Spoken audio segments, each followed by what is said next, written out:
Warahmatullahi wabarakatuh. Waalaikumsalam warahmatullahi wabarakatuh. Pertama-tama kami panjatkan puji syukur kehadirat Allah Subhanahu wa taala pada hari ini diberikan kesehatan untuk dapatnya mengikuti beberapa kegiatan saya di Guru Penggerak, yaitu memberikan sedikit aksi nyata saya tentang pemimpin dalam pengelolaan sumber daya, yaitu mengidentifikasi aset utama SD 4 Sumberjo. Nah, sebelum saya memaparkan aksi nyata tentang identifikasi aset utama SD Sumberjo, saya akan memberikan penjelasan singkat.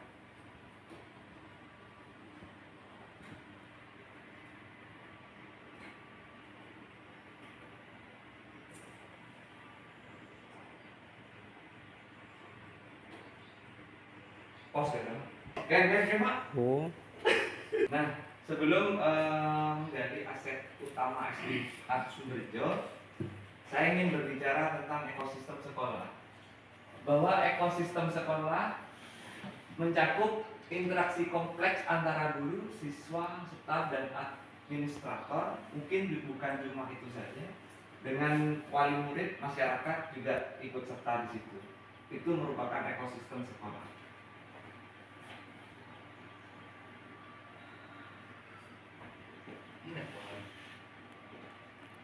Di dalam ekosistem sekolah terdapat suatu kepemimpinan yang efektif.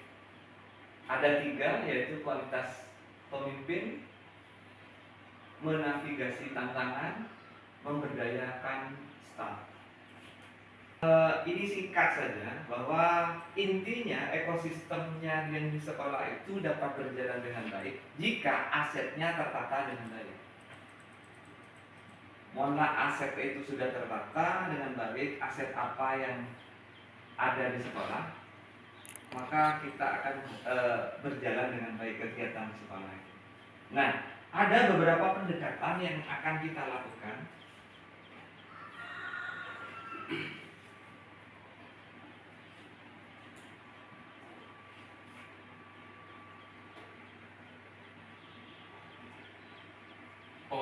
Adalah pendekatan berbasis kekurangan atau masalah, dan yang kedua pendekatan berbasis aset. Tetapi mungkin seringkali di setiap lembaga itu banyak yang melakukan pendekatan berdasarkan masalah, kekurangan. Jadi kekurangan-kekurangan yang kita gali bukan kekuatan yang kita gali. Nah, kali ini kita untuk dapatnya memunculkan aset utama SD 4 Sumberjo, maka kita melakukan pendekatan berbasis kekuatan. Define, decide, approach. Ini berdasarkan kelemahan. Yang pertama definisinya pendekatan yang memusatkan perhatian pada kekurangan dan masalah siswa. Yang kedua, dampak negatif, memiliki potensi membuat siswa merasa rendah diri dan tidak percaya diri. Yang ketiga, implementasi, seringkali diimplementasikan dalam pendidikan khusus dan remedial. Lanjut, Pak. Aset, riset, approach. Definisinya yaitu pendekatan yang memfokuskan perhatian pada bakat, kelebihan, dan potensi siswa. Yang kedua, dampak positif, memberikan motivasi dan rasa percaya diri pada siswa untuk meraih potensi penuh mereka. Yang ketiga, implementasi diterapkan dalam pendekatan pembelajaran holistik dan pengembangan pribadi. Strategi identifikasi, yang pertama pengenalan. Mengidentifikasi kekuatan awal sangat penting dalam menentukan strategi pendekatan. Yang kedua, asesmen. Penggunaan alat asesmen untuk mengidentifikasi kekuatan individu secara mendalam. Yang ketiga, pengembangan, memperluas pengembangan kekuatan melalui pembelajaran dan pengalaman. Ini strateginya ada 3. Terus selanjutnya, lanjut Pak. Realizing student potential. Memberdayakan siswa untuk mencapai tujuan akademis dan pribadi mereka. Dorongan untuk meraih potensi diberikan melalui penguatan prestasi, diberikan melalui penguatan bakat dan kekuatan. Monitoring, mentoring individual untuk memaksimalkan potensi mereka dengan pendekatan personal, mendorong potensi aktif dalam kegiatan ekstrakurikuler sesuai bakat. Yang ketiga, pengaplikasian praktek-praktek yang memungkinkan siswa untuk menerapkan kekuatan mereka dalam kehidupan sehari-hari, pengenalan konsep pembelajaran berbasis proyek dan penilaian pribadi. Collaborative learning. Di dalam melakukan pendekatan berbasis kekuatan, di sini ada yaitu harus berkolaborasi. Kalau tidak berkolaborasi maka tidak akan berhasil. Kolaborasi pendekatan yang mendorong kerjasama antara siswa untuk saling mengakui kekuatan satu sama lain.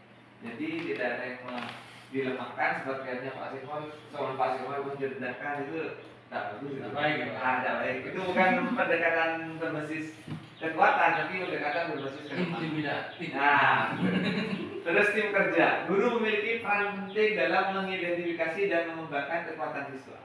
Jadi semua siswa itu digali kekuatannya. Yang berikutnya, jaringan hukum. Belum Pak? Jaringan hukum. Oh, boleh Pak? Menyediakan lingkungan yang mendukung dan positif untuk mengembangkan kekuatan dan pencapaian. Nah, ini jaringan hukum ini nanti yang saya juga akan bedah. Terus lanjut Pak. Implementing pedagogik strategi. Implementasinya. Pendekatan personal. Pengakuan keunikan individu dalam proses pembelajaran. Jadi anak-anak itu unik. Jadi kita lakukan pendekatan personal. Karena di sini itu jumlahnya siswanya sedikit, mungkin memungkinkan untuk melakukan pendekatan personal. Terus penguatan sosial, membangun komunitas belajar yang saling mendukung. Jadi mau seumpama belajar masuk esek gitu ya kan nanti saling mendukung. Bener ya Pak? Kasih kurikulum. Ya. Melakukan apa kemarin? Pak, silakan. Observasi. Bukan, sudah enggak, sudah melakukan jenjang ke tahapan berikutnya menuju ke kualifikasi S1. Terus di situ guru memiliki sertifikat pendidik. Ada 1, 2 bersama saya. 7 guru mahir IT. Meskipun ada beberapa teman di sini yang masih belum mahir. Mungkin nanti bisa untuk kita dampingi biar paham juga IT. Terus 1 guru penggerak. 2 bersama saya. Terus yang kedua tenaga kependidikan. 1 kepala sekolah karena saya adalah tenaga kependidikan. 1 kepala sekolah berkualifikasi S2 dan merupakan guru penggerak. Terus yang ketiga komite seorang perangkat desa. Nanti ya untuk kesini. Terus yang keempat pengawas, bukan pengawan, pengawas berkualifikasi S2 sebagai fasilitator sekolah penggerak. Lanjut Pak. Modal sosialnya ada 2 di sini, tata tertib dan KKD. Tata tertib dibuat agar seluruh murid mengikuti aturan sekolah. Nah, kalau berdasarkan kegiatan penilaian kinerja di PMR, maka tidak ada lagi yang namanya tata tertib, tetapi yang ada kesepakatan kelas. Nanti kita rubah untuk menjadi suatu kesepakatan kelas. Yang kedua KKG. KKG merupakan komitmen komunitas guru sebagai tempat untuk berbagi dan menyamakan persepsi dalam kegiatan pembelajaran. Lanjut Pak. Ini model fisik. Ada kalau tidak keliru ada 7, kalau tidak 8. Yang pertama ruang kelas. Terdiri 2 ruang kelas siswa. Jika ada yang tak ada disamakan. Terdiri dari 2 ruang kelas siswa yang disekat 2. Jadi 1 ruang kelas terdapat 2 kelas. Bener Pak kalimatnya? Terdiri dari 2 ruang kelas siswa yang disekat 2. Jadi 1 ruang kelas terdapat 2 kelas. Ya. Terus yang kedua ruang guru, tempat guru berdiskusi. Yang ketiga toilet, 1 toilet siswa dan guru. Jadi 1. Terus yang keempat perumahan guru. 1 perumahan guru digunakan untuk kegiatan pembelajaran siswa kelas 1 dan 2. Lanjut Pak. Masih di modal fisik, halaman sekolah terdiri dari 2 ruang kelas. Belum diperbaiki. Halaman sekolah ini sangat luas. Ada halaman sekolah di depan kelas, ada di samping, ada halaman di sampingnya. Mana? Ruang rumah dinas. Tempat parkirnya cukup bagus juga, tinggal memberikan lantai. Yang ketiga kantin, meskipun ada kantin sederhana, ada kantinnya juga. Yang keempat pagar sekolah, sudah ada pagarnya, meskipun ada sebagian masih belum terpagar. Terus sambung. Ini kesimpulan dulu. Modal lingkungan alam kalau menurut Bapak Ibu seperti apa alamnya di sini? Mendukung kan? Kalau alamnya memang potensi mendukung, luas juga. Sebagai kegiatan pembelajaran masuk ya? Masuk. Jadi biar kontekstual diajak Di keluar. ruangan. Iya. Si alamnya agraris. Agraris pertanyaan betul. Nanti biar kita gunakan. Kalau perkebunan apa? Agraris, bisa ke gunung. Udah dulu. Kalau sungai, curah, bisa di situ juga. Sehingga dapat dikatakan disini adalah curah leng-leng. Modal finansial.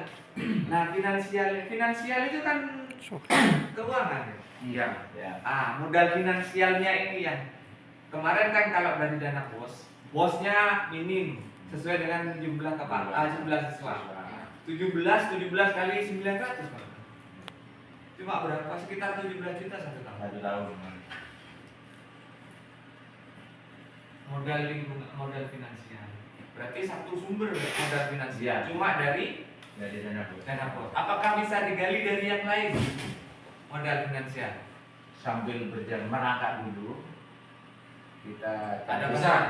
Dari apa, Pak? Dari jual buku lingkungan alam. Iya, lingkungan alam dimanfaatkan untuk bisa mendukung finansialnya. Cuma nantinya kalau dalam Lingkungan alam kita butuh modal awal, paling tidak sewa. bukan. Ya alam Ada, lingkungan Pak. di sini lah, di sekolah. Bisa Untuk karena menghasilkan finansial. Finansial. halaman luas gitu kan. Bisa sebenarnya. Kemarin kan ada saran untuk dapatnya ditanami jagung di sampingnya apa ini rumah dinas, di sampingnya kelas ini kantor.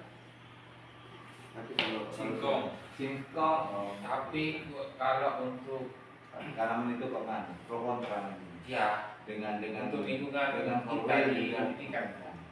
Kalau ditanami Resikonya ular. Kalau tidak disiangi ulang. Iya. Kalau seandainya disiangi Pak Persen, enggak dong lingkungan.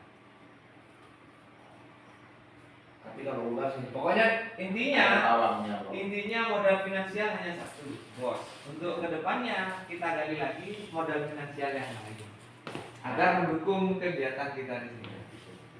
Terus modal politik, kebijakan yang saya berikan seumpamana apa ya? Ya pokoknya ada kaitannya dengan kebijakan modal politik itu. Terus mungkin kerjasama kemarin ada bantuan kayak semacam apa proyektor katanya. Seumpamana didukung untuk mendapatkan proyektor dan lektor. Itu modal politik. Ada lagi modal politik. Kemarin waktu saya itu presentasi di Lokakarya, saya tunjukkan bahwa di sini itu seperti ini kondisinya. Ada salah satu guru penggerak, kebetulan suaminya kepala desa, dan dia memberi saran kepada saya untuk bekerja sama dengan desa. Pada saat saya apa kekurangan di sekolah, itu membuat proposal, diajukan ke desa melalui apa? Bansos. Bukan Pak. Istilahnya rembuk desa gitu. Bumdes. Bumdes. Iya, nanti itu Bumdes. enggak rembuknya itu nanti di tingkat kecamatan ada rembuk lagi itu dibawa ke kecamatan. Iya. Nah, setelah dibawa di kecamatan, dibawa lagi ke tingkat kabupaten. Di situ langsung nge-link sama dinas pendidikan. dia siap untuk mendampingi saya. Saya disuruh nyimpan nomor teleponnya. Sudah Pak, saya nanti yang mendampingi sampean. Kira-kira apa? PKH. Anda apa kekurangan kita? Sombongan. Apa? Mau apa? Agar Agar Melanjutkan atau belajar. kegiatan belajar di kelas itu kurang media pembelajaran kurang. kira-kira apa? Dengan menggunakan dana desa. Bukan dana desa, itu nanti dananya dari Oh, dari- APBD. Cuma alurnya. Alurnya nanti dirembuk di situ, nanti terus Masuk ke lanjut ke kecamatan. kecamatan, dari kecamatan ke kabupaten. Nah di kabupaten nanti langsung kan di situ ada DPR, ada bupati. Sukses itu ibu itu Pak. Makanya dia mau mendampingi saya dampingi Pak. Karena dia kasihan mungkin saya cerita waktu itu.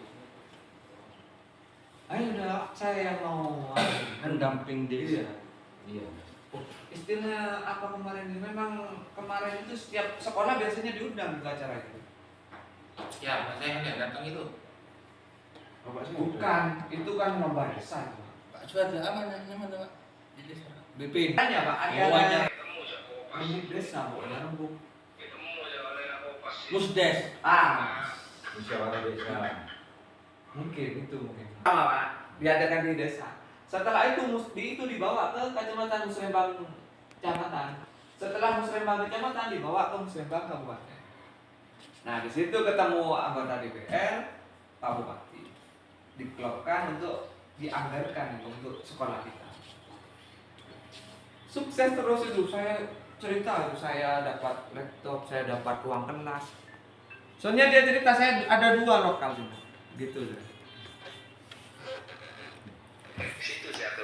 Nanti kita usahakan untuk buat terus yang terakhir modal agama dan modal budaya. Nah di sini kayaknya banyak modal agama, ada budaya, ada ya kayak kemarin apa itu?